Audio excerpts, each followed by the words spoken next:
ചേച്ചി ഇങ്ങനെ അന്തം വിട്ടു നിൽക്കുന്നതിന്റെ കാര്യം എനിക്ക് മനസ്സിലായി. എന്തൊക്കെ ചെയ്തിട്ട് ഇവൻ ചത്തില്ലല്ലോ എന്നുള്ള അതിശയമല്ലേ? എന്തെല്ലാം ചെയ്തു എന്റെ ജീവൻ എടുക്കാൻ. ചേച്ചി, അമ്മിക്കല്ലിൽ വെച്ച് അരച്ച് കുഴമ്പാക്കിയാലും ചാവില്ല ഞാൻ. ജനിച്ചപ്പോഴേ തലയിലൊരു വര വരച്ചിട്ടുണ്ട്. ആയുസിന്റെ നീളാണ് അത്. തീരണ്ടേ? ചേച്ചിയുടെ മക്കളൊക്കെ ഇവിടുന്ന് വേറെ വീട്ടിലേക്ക് താമസം മാറ്റിയെന്ന് കേട്ടല്ലോ. സബ് ജയിലാണോ സെൻട്രൽ ജയിലാണോ? എന്തായാലും അധികം താമസിയാതെ അവർക്ക് ജാമ്യം കിട്ടും. ഞാനുണ്ടല്ലോ ജീവനോടെ. പിന്നെയും അധികം താമസമില്ലാതെ അവർക്ക് അകത്തോട്ട് തന്നെ തിരിച്ചു പോവുകയും ചെയ്യാം. ഞാൻ എന്തെങ്കിലുമൊക്കെ ചെയ്യാതിരിക്കില്ലല്ലോ. കണക്കുകളൊക്കെ എഴുതി വെച്ചിട്ടുണ്ട് ഞാൻ എൻ്റെ മനസ്സിൽ. ചേച്ചി എങ്ങോട്ടോ പോകാൻ നിൽക്കണോ? പൊയ്ക്കളയല്ലേ? എനിക്ക് കുറച്ച് കാര്യങ്ങളൊക്കെ സംസാരിക്കാനുണ്ട്.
അവിടെ എന്താടി, നിന്നെ ആരെങ്കിലും ഓടിച്ചോ? അമ്മ അവിടെ ഇന്നലെ കണ്ട്. എന്തുവാടി? അമ്മ അവിടെ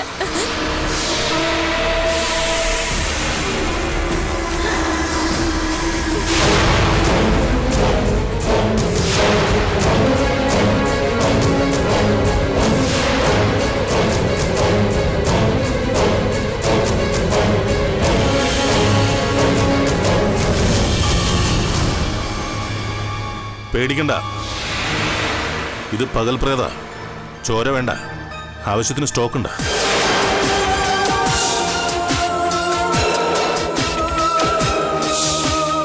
ഞാനൊരു പ്രത്യേകതരം പ്രേത.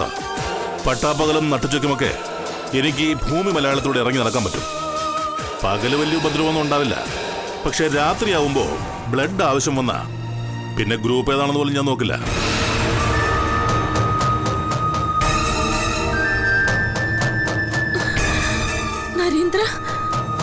അതെ, നരേന്ദ്രൻ തന്നെയാ. ഡ്യൂപ്പോ ഫോട്ടോ കോപ്പിയിൽ അപരണമൊന്നുമല്ല, അസൽ നരേന്ദ്രൻ. ഈ നോട്ടത്തിന്റെ അർത്ഥം എനിക്ക് മനസ്സിലായി. എന്റെ മോനും കുഞ്ഞമ്മയുടെ മക്കളും വാടക കൊലയാളി യതിയും എല്ലാരും കൂടി ചേർന്ന് നിന്നെ കൊന്നെന്നാണല്ലോ ഞാൻ ഉറച്ചു വിശ്വസിച്ചിരുന്നേ. ഇപ്പൊ നീ ഏത് നരകത്തിൽ നിന്ന് കയറി വന്നു നരേന്ദ്ര എന്നല്ലേ?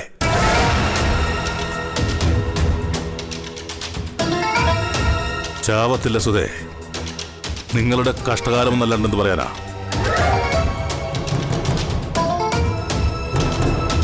പിന്നെ എന്തൊക്കെയുണ്ട് സുധേ വിശേഷങ്ങള്?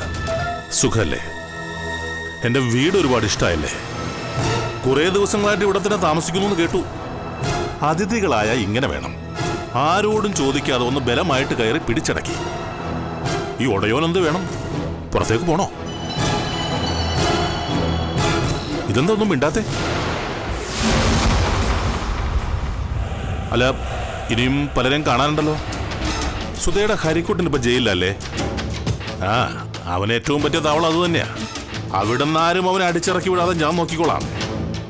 അല്ല, ഇവളിതുവരെ ഭർത്താവിന്റെ കൂടെ പോയില്ലേ? ഇതുവരെ നിങ്ങൾ നമ്മൾ വഴക്ക് തീർന്നില്ലേ? കഷ്ടം. രക്ഷപ്പെടാനുള്ള ഒരേ ഒരു വഴിയാ നീ അടച്ചു വച്ചിരിക്കുന്നേ. അല്ല, ബാക്കിയുള്ളവരൊക്കെ എവിടെ സുധേ? ആ, പിന്നെ ഞാൻ തിരിച്ചു വന്നു വെച്ച് ആരും വീട് വിട്ട് പോകുന്നു വേണ്ട. തല ചായ്ക്കാൻ ഒരു ഇടം വേണ്ടേ? അതിനല്ലേ ഇവിടെ വന്നേ. പിന്നെ വേറൊന്നും, ഇന്നിവിടെ ഒരു സദ്യയുണ്ട്, ബിരിയാണിയാ. ഞാൻ തിരിച്ചു വന്നതിന് സന്തോഷാ. നമുക്കതൊന്ന് ആഘോഷിക്കണ്ടേ?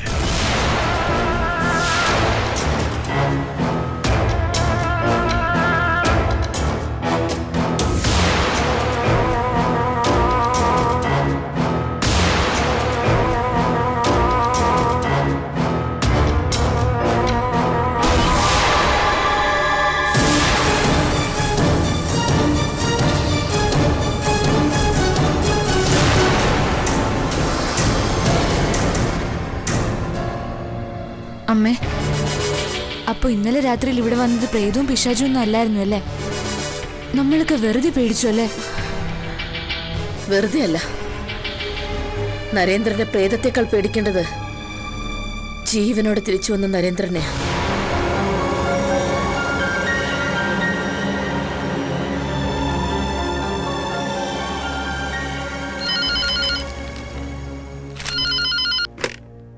ഹലോ സാറേ, ഇത് PC കുമാറാ.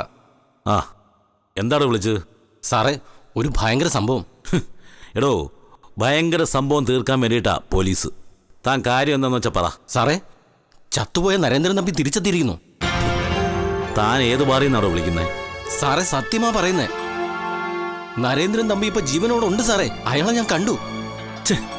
ഇല്ലടോ, തനിക്ക് തോന്നിയതായിരിക്കും. സാറേ, ഞാൻ എന്റെ കണ്ണുകൊണ്ട് കണ്ടതാ. അയാൾ ജീവനോടുണ്ട് സാറേ. ഇപ്പോ അയാൾ അവിടെ ഉണ്ടോ? തമ്പിയുടെ വീട്ടിൽ തന്നെ ഉണ്ട് സാറേ. ശരി, താൻ ഫോൺ വെച്ചോ.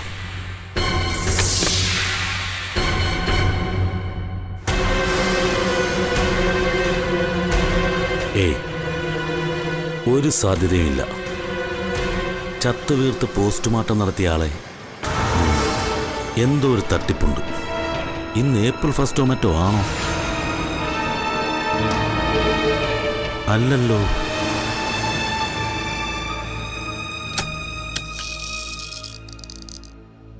സാർ. എന്താടോ? സാറേ, ഒരു വിവരം കിട്ടി. കേട്ട ആരും വിശ്വസിക്കില്ല സാർ. മനസ്സിലായടോ, ചത്തുപോയ നരേന്ദ്രൻ തമ്പി തിരിച്ചെത്തി, അത്രയല്ലേ ഉള്ളൂ. അപ്പൊ സാറ് വിവരം അറിഞ്ഞായിരുന്നു അല്ലേ? അറിഞ്ഞു. ഇതിലിത്ര സംശയിക്കാൻ എന്തിരിക്കുന്നു? ജീവിച്ചിരിക്കുന്നവർ ചാവും, ചത്തവർ ജീവനോടെ തിരിച്ചു വരും. ചിലർ പ്രേതങ്ങളായി ചുറ്റി നടക്കും, വേറെ ചിലർ ജീവച്ചവങ്ങളായിട്ടങ്ങ് കഴിഞ്ഞുകൂടും. ഇതൊക്കെ നാട്ടിൽ നടക്കാത്ത കാര്യങ്ങളൊന്നും അല്ലല്ലോ. താൻ പോയി തന്റെ ജോലി നോക്ക്. സാർ. ചെല്ലേ. സാർ.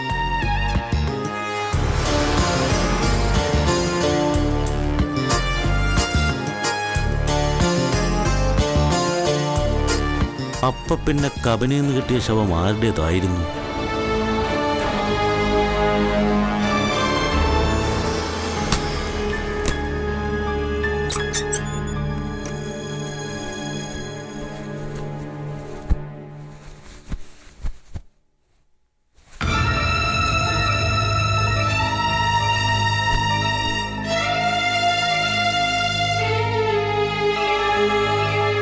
നീ എന്തോന്ന് നോക്കി നിൽക്കുക? നിനക്കൊന്നും അടുക്കിപ്പെറുക്കാനില്ലേ? നമ്മൾ ഇന്ന് തന്നെ പോണോ ഇവിടുന്ന്? പിന്നെ പോകാതെ പറ്റുമോ? നരേന്ദ്രൻ തിരിച്ചു വന്നത് കണ്ടില്ലേ? അവനല്ലേ അറിഞ്ഞോണ്ടാ വന്നിരിക്കുന്നെ.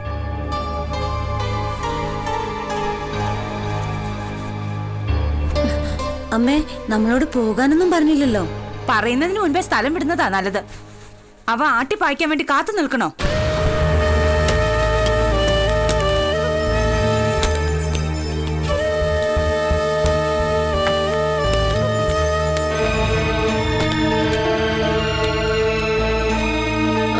കുഞ്ഞമ്മേ, നിങ്ങൾ എങ്ങോട്ടാ ഈ പെട്ടിയൊക്കെ എടുത്തോണ്ട് പോവാ സുധേ. ഇനി ഇവിടെ നിന്നിട്ട് ഒരു കാര്യവുമില്ല. കുഞ്ഞമ്മയോട് ഇവിടെ താമസിക്കാൻ പറ്റില്ല എന്ന് പറഞ്ഞോ? ഇല്ലല്ലോ. അവൻ എന്തൊക്കെയോ മനസ്സിൽ കരുതിക്കൊണ്ടാ വന്നിരിക്കുന്നെ.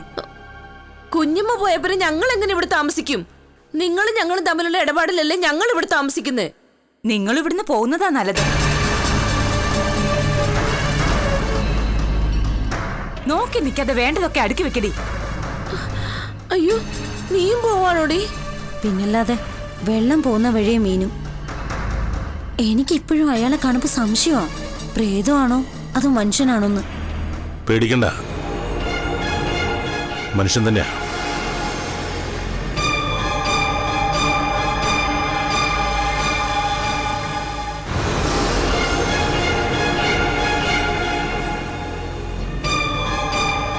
മനുഷ്യനായതുകൊണ്ടാണ് നിങ്ങളൊക്കെ ഇപ്പോഴും ജീവിച്ചിരിക്കുന്നത്. അല്ലെങ്കിൽ നിങ്ങളിപ്പോ പ്രേതമായാനേ. ആ ചേച്ചിതെന്താ എല്ലാം കൂടി വാരിക്കെട്ടിക്കൊണ്ട്? നരേന്ദ്ര, ഞങ്ങൾക്കൊരബദ്ധം പറ്റി. നീ എന്റെ മക്കളോട് പൊറുക്കണം. അവരറിവില്ലായ്മ കൊണ്ട് ചെയ്തു പോയതാ. അതുകൊണ്ട് ഞങ്ങളെ ദ്രോഹിക്കരുത്. ഞങ്ങൾ ഇവിടുന്ന് എങ്ങോട്ടെങ്കിലും പൊയ്ക്കോളാം. ഒരു തെറ്റ് പറ്റിപ്പോയി. ആ അതിപ്പോ തെറ്റുപറ്റാത്തവരാരാ? നിങ്ങൾക്കെന്നല്ല ആർക്കായാലും പറ്റിപ്പോവും. എന്റെ പേരിലുള്ള ഭാരിച്ച സ്വത്ത് കൈവശപ്പെടുത്താൻ വേണ്ടി ചെയ്തതല്ലേ, അല്ലേ ചേച്ചി? അതെ. ആ നിങ്ങൾ അന്യരൊന്നുമല്ലല്ലോ. കൂടെ നിൽക്കുന്നവര് കുതുകാല് വെട്ടിയില്ലെങ്കിൽ പിന്നെ വേറെ ആര് വെട്ടും? ഈ വീട് സ്വന്തമാക്കാൻ നിങ്ങൾ ഒരുപാട് ആഗ്രഹിച്ചതല്ലേ, അല്ലേ? അതേന്ന് എനിക്കറിയാലോ. എന്തെല്ലാം ചെയ്തു ഈ ആഗ്രഹം സഫലീകരിക്കാൻ വേണ്ടി. എന്നിട്ടൊടുക്കം എല്ലാം ഉപേക്ഷിച്ചു പോകാന്ന് വെച്ചാല് ഭയങ്കര മനപ്രയാസം തോന്നില്ലേ? എനിക്കറിയാം, തോന്നും. ചേച്ചിയുടെ ഈ മുഖം കണ്ടാ അറിയാം, ഭയങ്കര നിരാശയുണ്ട്. അതുകൊണ്ട് ചേച്ചി വീട് വിട്ടു പോണമെന്നൊന്നും ഞാൻ പറയില്ല. ചേച്ചിയുടെ മക്കൾ എന്നെ ചതിച്ചു കൊല്ലാൻ നോക്കിയെന്നുള്ളത് നേര് തന്നെയാ. അതിപ്പോ ലോകത്ത് ആദ്യത്തെ സംഭവമൊന്നുമല്ലല്ലോ. സ്വത്തിന് വേണ്ടിയിട്ട് ആങ്ങളെ പെങ്ങളെ കൊല്ലുന്നില്ലേ, മക്കൾ അച്ഛനെ കൊല്ലുന്നില്ലേ, ചേട്ടൻ അനുജനെയും അനുജൻ ചേട്ടനെയും കൊല്ലുന്നില്ലേ? ഇതിപ്പോ എന്റെ അനന്തരവന്മാരെന്നെ ചതിച്ചു കൊല്ലാൻ പ്ലാൻ ചെയ്തു എന്നല്ലേ ഉള്ളൂ, കൊന്നില്ലല്ലോ. ദോഷം പറയരുതല്ലോ, നല്ല ഒന്നാം തരം പ്ലാനിംഗ് ആയിരുന്നു. ആ സുധേ, അതിന് നിന്റെ മകനും ചേച്ചിയുടെ മക്കൾക്കും ഞാൻ 100-ൽ 100 മാർക്ക് തരാം. അവസാന നിമിഷം വരെ സംഗതി പെർഫെക്റ്റ് ആയിരുന്നു. ഏറ്റവും ഒടുവില് വെരി ലാസ്റ്റ് മൊമെന്റില് ഒരു ചെറിയ മിസ്റ്റേക്ക്. വാസ്തവത്തിൽ അത് ജയന്റെയോ ഹരീഷിന്റെയോ ദേവരാജന്റെയോ മിസ്റ്റേക്ക് അല്ല, യതിയുടെ മിസ്റ്റേക്ക്.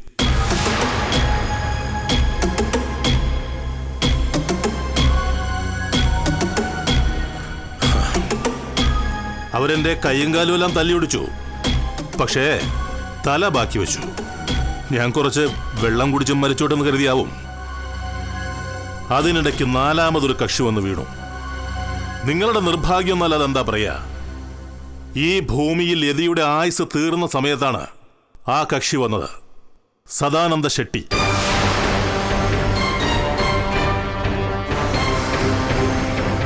നിങ്ങൾ 2 അമ്മമാരുടെ ആൺമക്കള് എന്നെ കൊല്ലാനായിട്ട് അവരെ കൊണ്ടാവുന്നതെല്ലാം ചെയ്തു. പക്ഷെ അതൊന്നും സീരിയസ് ആയിട്ട് എടുക്കണ്ട. കൊല്ലിക്കാൻ വാടക കൊലയാളികൾ ഏർപ്പാടാക്കിയതല്ലേ ഉള്ളൂ, നേരിട്ട് കൊന്നില്ലല്ലോ. എത്രയോ പേര് നേരിട്ട് വെട്ടിയും കുത്തിയും വെടിവെച്ചും കഴുത്ത് ഞെരിച്ചും വിഷം കൊടുത്തുമൊക്കെ കൊല്ലുന്നു. മനുഷ്യരങ്ങനെയാ, കൊല്ലും ചാകും കൊല്ലിക്കും. എന്നായാലും ചാകാനുള്ളതല്ലേ. അതിന്റെ പേരിൽ നിങ്ങളെ ഞാൻ ഈ വീട്ടിൽ നിറക്കി വിടില്ല. നിങ്ങൾക്ക് ഇഷ്ടമുള്ളിടത്തോളം കാലം ഈ വീട്ടിൽ താമസിക്കാം. സുധർമ്മ പാലപ്പടിക്കൽ വീട് കൈവിട്ടു പോയപ്പോൾ അഭയം തേടി വന്നതല്ലേ. നിങ്ങൾക്കും മക്കൾക്കും തുടർന്നിവിടെ താമസിക്കാം. പക്ഷേ ഞാൻ ചില വ്യവസ്ഥകളൊക്കെ മുന്നോട്ട് വയ്ക്കും. അത് പാലിക്കണമെന്ന് മാത്രമേ ഉള്ളൂ. വ്യവസ്ഥകൾ എന്തൊക്കെയാണെന്ന് ഞാൻ പിന്നീട് പറയാം. പോണോ വേണ്ടയോന്ന് നിങ്ങൾ ആലോചിക്കേ.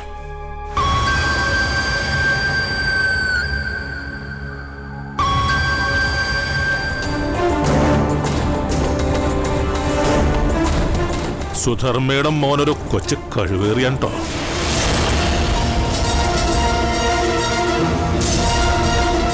എന്നെ യതി കൊല്ലാൻ നേരത്ത് അവൻ ഫോണിൽ വിളിച്ച് 2-3 വാക്ക് പറഞ്ഞു. ഞാനത് മറന്നിട്ടില്ല. സാരില്ല, പിള്ളേരല്ലേ, ജയിലിൽ കിടന്നവൻ പഠിച്ചോളും. ആ പിന്നെ ജയനും ദേവനും കൂടി തരാമെന്നേറ്റിരുന്ന 2 കോടിയും പ്രോപ്പർട്ടി ഡോക്യുമെന്റ്സും ഇനി കിട്ടില്ല.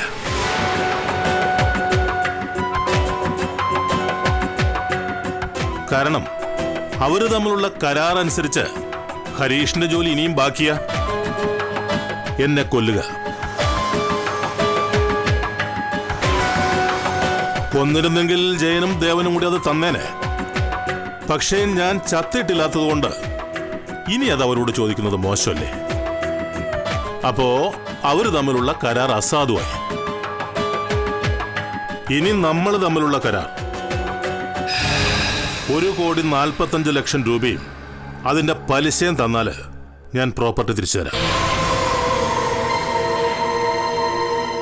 എനിക്കിപ്പോ സ്ഥലത്തിനല്ല, പണത്തിന് അത്യാവശ്യം. കാര്യങ്ങളൊക്കെ ബോധ്യമായല്ലോ? ഓക്കെ.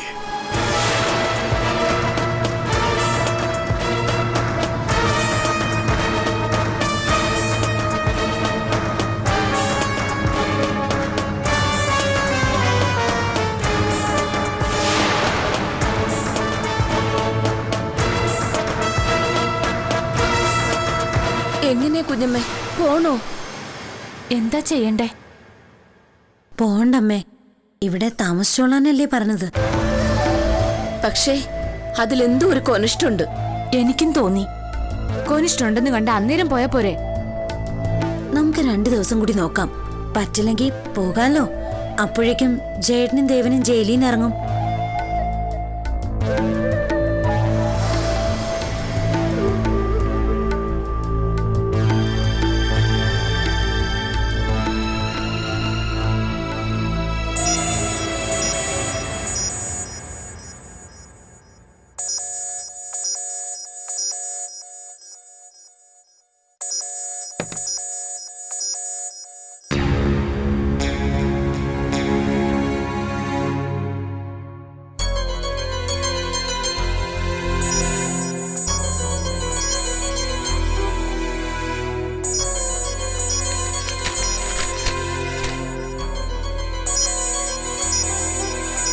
ഫോൺ റിങ് ചെയ്യുന്നത് കേൾക്കാൻ വയ്യേ? എടി അത് സുധയാ. എന്താ എടുക്കാത്ത? ഇന്നലത്തെ പ്രേതത്തിന്റെ കാര്യം പറയാനായിരിക്കും, വേറെ പണിയില്ലേ? വേറെന്തെങ്കിലും അത്യാവശ്യത്തിനാണെങ്കിലോ? എന്നാ സൂക്കേടാണെന്ന് അറിയത്തില്ല. ഹലോ സുധേ. ആ ചന്ദ്രേട്ടാ, ഇന്ന് വേറൊരു സംഭവം ഉണ്ടായി. ഓ എടി, നിന്നെ കൊണ്ട് തോറ്റു. സംഭവങ്ങളില്ലാത്ത ദിവസങ്ങളുണ്ടോ നിനക്ക്? അതല്ല ചന്ദ്രേട്ടാ, ഇവിടെ ഇന്നലെ രാത്രി പ്രേതത്തെ കണ്ടു എന്ന് പറഞ്ഞില്ലേ, അത് പ്രേതമല്ലായിരുന്നു. ആ എടി, ഞാൻ അപ്പോഴേ പറഞ്ഞതല്ലേ പ്രേതവും പിണ്ണാക്കൊന്നും ആയിരിക്കത്തില്ലെന്ന്. ഇപ്പൊ എങ്ങനെ ഇരിക്കുന്നു? ചുമ്മാ മനുഷ്യനെ പഠിപ്പിക്കാൻ ആരെങ്കിലും വേഷം കെട്ടി ഇറങ്ങിയായിരിക്കും അല്ലേടി? അല്ല ചന്ദ്രേട്ടാ, അത് ഒറിജിനൽ നരേന്ദ്രൻ തമ്പിയാ.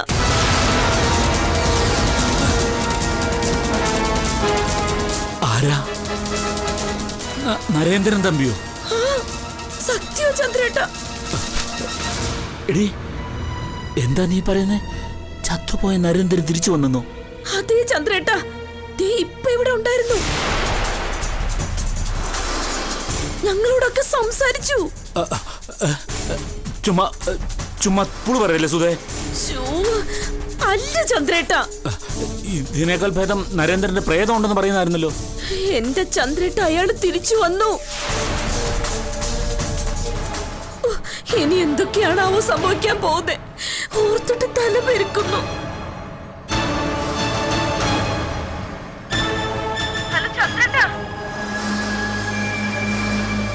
എനിക്ക് വിശ്വസിക്കാമല്ലോ നീ പറയുന്നത്, അല്ലേ? ഞാൻ എന്തിനാ ചന്ദ്രേട്ട കള്ളം പറയുന്നേ? ആ എതി കൊന്നു പറഞ്ഞതൊക്കെ വെറുതെയാ. അപ്പൊ പുഴയെന്ന് കിട്ടിയ ശവോ അതാരുടെയാ? അതാണ് ആശം പിടിച്ചവന്റെ ആയിരിക്കും, ആ യതിയുടെ.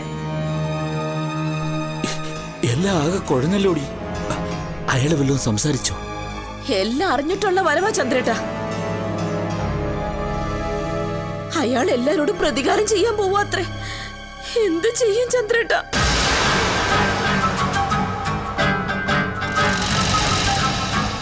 നരേന്ദ്രൻ തമ്പി ജീവിച്ചിരിക്കുന്നു. ചന്ദ്രേട്ട, ചന്ദ്രേട്ട, ചന്ദ്രേട്ട, ചന്ദ്രേട്ട, എന്താ? ഫോൺ ഓഫ് ചെയ്തില്ലേ? അതിന്ന് സംസാരിക്കുന്ന ശബ്ദം.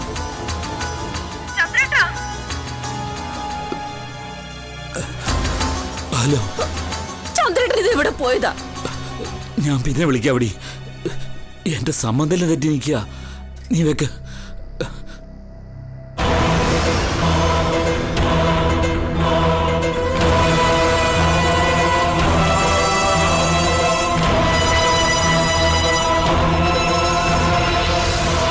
നരേന്ദ്രൻ തപ്പി തിരിച്ചു വന്നെന്നോ?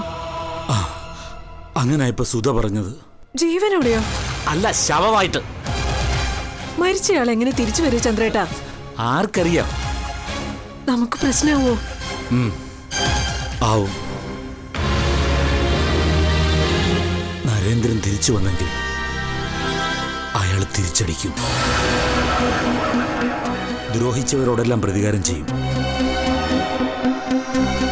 തുടങ്ങിക്കഴിഞ്ഞെന്നാ സുധ പറയുന്നേ.